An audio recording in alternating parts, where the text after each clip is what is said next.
Alors comme ça, bonjour les copains. Aujourd'hui une nouvelle vidéo sur une technique qui est beaucoup trop classe pour qu'on n'en parle pas, c'est l'effet vertigo. Autant au sol qu'en drone, c'est le sujet de la vidéo et j'espère que ça vous plaira. Donc let's go pour l'effet vertigo les copains.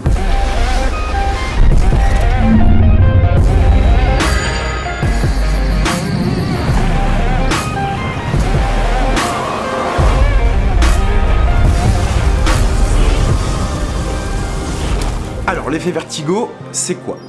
Alors on pourrait l'appeler par pas mal de termes différents. On pourrait l'appeler contra-zoom, travelling compensé, effet vertigo, trans-trav.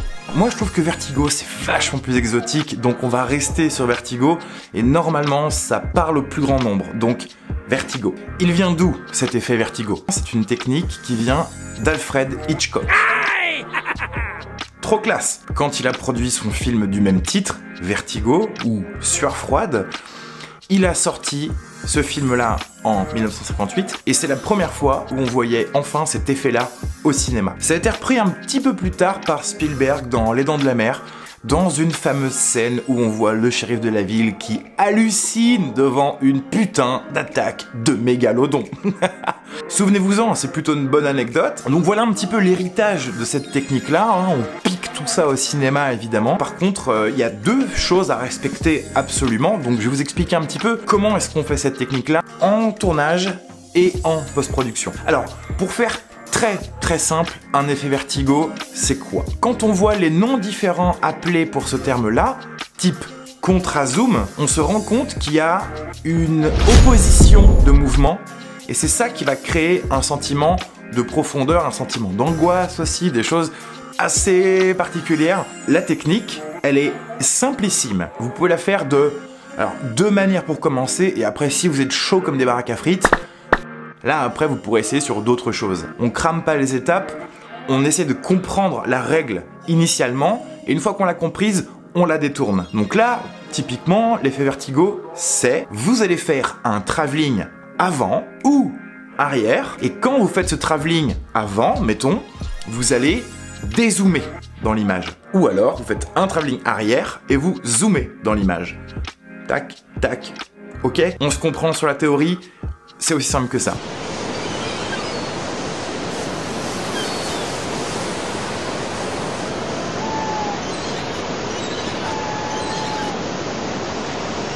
Pour que ça puisse bien marcher, il faut plusieurs petits ingrédients pour que ça marche, mais le premier, c'est de respecter parfaitement cette règle-là, c'est-à-dire on va avancer, faire un travelling, le référentiel de la caméra, on va le déplacer. À partir du moment où vous faites ça, c'est l'effet vertigo. Et c'est trop classe!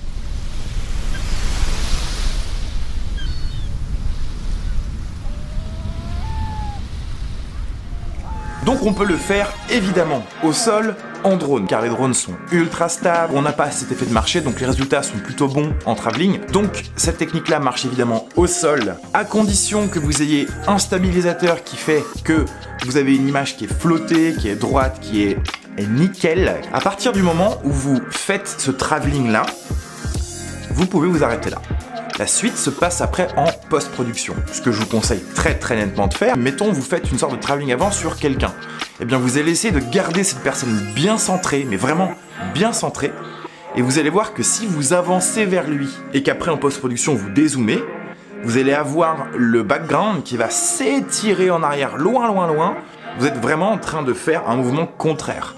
Et c'est là que c'est assez magique et c'est même assez perturbant. On comprend tout de suite l'intention de l'effet vertigo. Ce que je peux vous conseiller vraiment pour que ça puisse bien marcher, c'est de filmer dans la plus haute qualité d'image possible. Je shootais avec le R2S. Son plus haut format d'image, c'est du 5,4K. Donc je vais pas me priver pour qu'ensuite je puisse cropper dans mon image sans avoir trop de pertes. Donc je vais faire une timeline en UHD, 4K UHD, mettons, et je vais faire mon effet vertigo avec des plans qui à la base sont tournés en 5,4K. Ce qui me donne un potentiel de zoom dans mon image sans perte qui est plutôt cool. C'est une question de confort ce que je vous dis, c'est pas obligatoire, mais si vous suivez mes conseils, vous aurez un truc qui sera un petit peu mieux ficelé, vous aurez un meilleur rendu d'image, quoi qu'il arrive. Donc on lève pas la caméra, pas de tilt, pas de panneau, rien du tout. Vous avancez. Plus la distance sera longue, plus votre effet vertigo sera tiré et sera hyper impressionnant. Alors oui, vous pourriez me dire, oui, mais Arthur, on peut aussi le faire sans effet en post-production.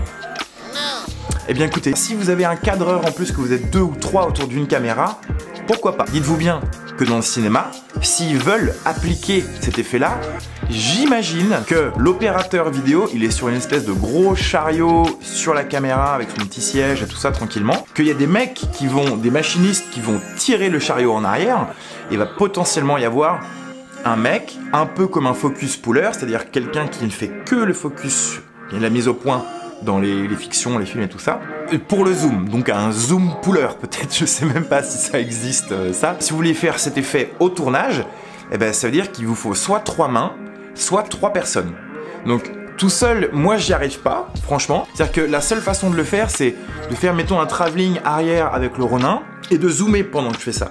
Sauf que si j'enlève ma main de la caméra, il va commencer à avoir des tremblements, des choses comme ça. Donc c'est pour ça que je vous conseille de faire cette technique-là en post-production. Il vous suffit de faire ce travelling avant ou ce travelling arrière, sur laquelle vous allez appliquer un mouvement de zoom in ou de zoom out, qui s'appelle Ken Burn. Et là, après, c'est cool. Bah, on a quand même un effet de vertige. Vertigo.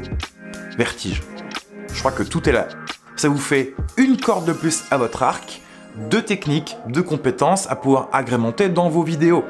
Donc voilà, à partir du moment où on est sur Final Cut et qu'on applique l'effet Ken Burn sur un travelling, il vous suffit de zoomer plus fort ou de dézoomer plus fort pour que l'effet soit encore plus prononcé, plus impressionnant, clairement plus. À partir du moment où vous avez fait ça, nous avons un effet vertigo. C'est aussi simple que ça. C'est pour ça que je me suis dit, c'est une petite vidéo, mais c'est une grande technique qui ne nécessite pas forcément une préparation absolue. Et cette série de vidéos là, on va en faire plusieurs. Là, pour ceux qui sont restés au bout, je vous en donne un petit peu plus. Là, on est en train de parler de l'effet vertigo. La prochaine fois, on parlera d'un effet FPV. On essaiera de voir si le R2S ou le Phantom 4 Pro sont des drones qui sont capables de faire du FPV. Je peux déjà vous répondre que non. Mais donc, on va essayer de faire la même chose, c'est-à-dire tricher un peu en post-production. Et on parlera un peu après de motion blur ou de comment faire en sorte que vos vidéos soient plus dynamiques par rapport à des plans qui semblent un peu simplistes. Donc on a un petit programme autour des techniques vidéo. Et je finirai par vous parler encore en détail du R2S, qui est un drone qui est magique, mais magique au plus haut point. J'ai hâte de vous en parler. Pour l'instant, je suis en train de le poncer comme un saligot, parce que je trouve que dans les vidéos qui sortent sur les sorties de matos, tout le monde se jette dessus day one en mode ouais, on a le drone, on en parle, il fait ci, il fait ça, c'est bien, ok. Il n'y a pas beaucoup de vidéos qui suivent la sortie d'un truc comme ça. C'est-à-dire que le R2S maintenant, il est sorti il y a quelques mois et on voit évidemment plus de vidéos dessus car la hype est passée. C'est ça que je trouve dommage. Donc sur cette chaîne, vous inquiétez pas, on fera des updates. Donc on va partir bientôt sur un petit pas de résistance R2S. Je serai accompagné d'un guest pour ça un petit peu de temps en temps, donc Clem.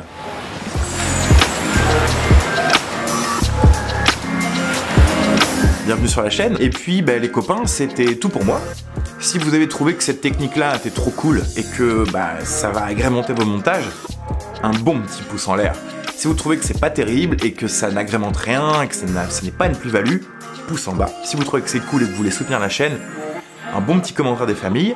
N'oubliez pas le Instagram sur lequel il y a de la vie, je suis présent, on backup un peu les vidéos, je vous parle de plein de trucs, on fait des sondages, n'hésitez pas. Et je voudrais faire une putain de spéciale dédicace.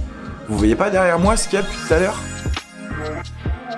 Ça, c'est le logo du fisheye fait par mon copain Julien. Mon copain Julien qui a créé le logo du fisheye et qui m'a offert ça. Donc, si tu vois cette vidéo-là, je t'aime mon pote. Merci beaucoup pour ce que tu fais pour moi.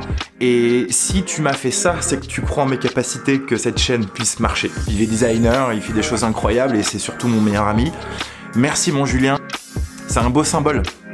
C'est un beau symbole. Vous êtes tous dedans, les copains. Et ça me fait plaisir d'avoir ça toujours derrière moi qui est illuminé. Donc voilà. Mais j'ai besoin de votre force pour continuer cette chaîne. Clairement. Grosse bise, la santé, prenez soin de vous, shootez bien et à très bientôt les copains. Bye.